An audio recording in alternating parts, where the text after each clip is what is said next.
Okay, let's just jump right in. Artificial intelligence is everywhere, right?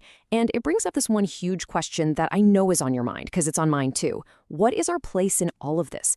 Are we about to become obsolete, or is our role actually more critical than ever? Let's figure that out. And this quote, it just nails it. It perfectly captures what we're talking about today.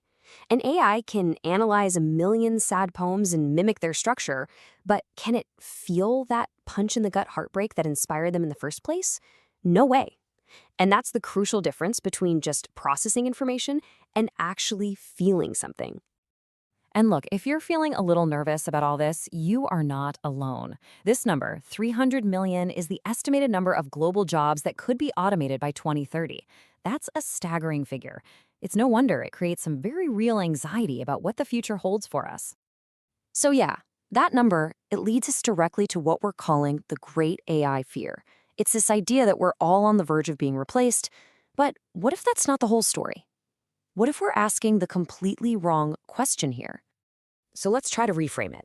Instead of thinking about replacement, think about it as a recalibration, a massive shift where the skills that truly matter are being redefined and pushed front and center.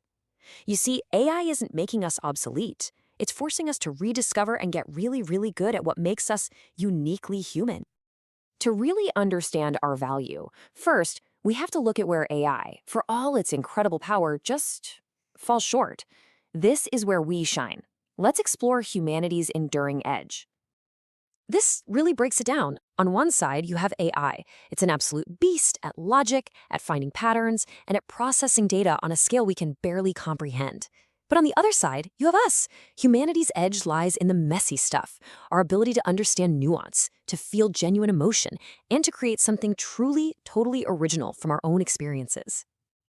So where do we actually see this human edge in action in the real world? Well, let's dive into what I'm calling the 5 human strongholds. These are categories of jobs that perfectly illustrate why certain roles will always need a human touch. First up, we have the empathy architects. Just think of a therapist gently guiding a patient through a really difficult time. These are jobs built not on data points, but on a deep foundation of trust and emotional connection, things you simply can't code or simulate. Next up, the creative revolutionaries. Sure, an AI can remix every piece of art that's ever existed, but can it have that spark of human rebellion that leads to a truly groundbreaking masterpiece? This is about creating culture, not just combining content. Third, the moral compass. We're talking about the leaders, the judges, the people who have to navigate the messy gray areas of ethics and make high-stakes judgments. These are situations where data alone can't give you the right answer, and where human values are absolutely paramount. Then we have the precision craftsmen. Picture a surgeon performing a delicate, life-saving operation, or a plumber figuring out a complex leak in a super tight space.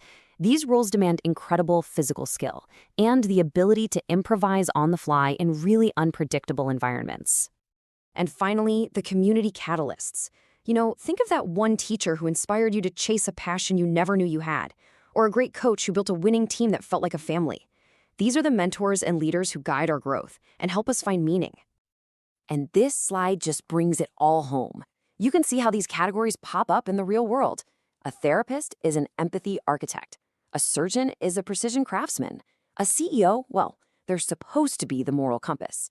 And artists and teachers, they are our creative revolutionaries and community catalysts. Even a plumber, solving a unique problem in an unpredictable space, that's a skill that's incredibly difficult to automate. So what's the common thread tying all of these roles together? It's emotional intelligence, or EQ.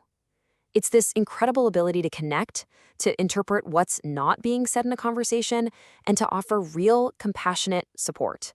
This, right here, is a frontier that AI just cannot cross. So what does this all mean for you personally? How can you actually prepare for this future? It's time to talk about cultivating your own human edge. Now listen, this is the most important takeaway. The goal is not to compete with AI. That's a battle we will lose. The real opportunity here is to double down on what makes you uniquely human. AI is going to replace tasks, for sure, but it will never replace a soul. So you want to future-proof your skills? Focus on these 3 pillars. Seriously. Number 1, empathy, your capacity to truly connect with other people. Number 2, originality. that desire to create something brand new from your unique experiences. And number 3, ethical judgment, the wisdom to make those tough calls in really complex situations. So I'm going to leave you with this one final thought. In a world that is about to be saturated with AI-generated answers, our greatest value will come from our curiosity, our creativity, and our courage to ask the profound, the difficult, and the beautiful questions that will drive all of us forward.